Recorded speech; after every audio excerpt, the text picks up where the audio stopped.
നമുക്ക് ഫ്രൂട്ട്സ് വെച്ചിട്ട് ഒരു കൂട്ടുകറി ഉണ്ടാക്കാം. ഫ്രൂട്ട്സ് വെച്ചിട്ടുള്ള കൂട്ടുകറി ഉണ്ടാക്കാനായിട്ട് പേരക്കായ, ചക്ക, മാമ്പഴം, തണ്ണിമത്തൻ എടുത്തിട്ടുണ്ട്. നമുക്ക് കുക്ക് ചെയ്യാൻ പോവാം. ചീനച്ചട്ടിയിൽ ഞാൻ എല്ലാ ഫ്രൂട്ട്സ് ഇടുന്നു. എന്നിട്ട് കുറച്ച് വെള്ളം ഒഴിച്ചിട്ട് നമുക്കത് വേവിക്കണം. കുറച്ച് ഉപ്പിടാം. ഒരു മീഡിയം വേവായപ്പോൾ ഞാൻ ഒരു അച്ച് ബെല്ലം വെള്ളത്തിൽ ആക്കിയതാ, അത് വീത്തുന്നു.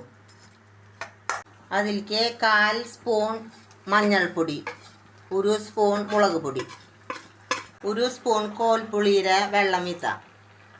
ഇതിലേക്ക് കുറച്ച് നാളികേരപ്പാൽ വീത്തണം. ഇതിലേക്ക് പിന്നെ നമ്മൾ കുറച്ച് താളിപ്പ് ഉണ്ടാക്കണം. അപ്പോൾ നമുക്ക് താളിപ്പിന് പോവാം.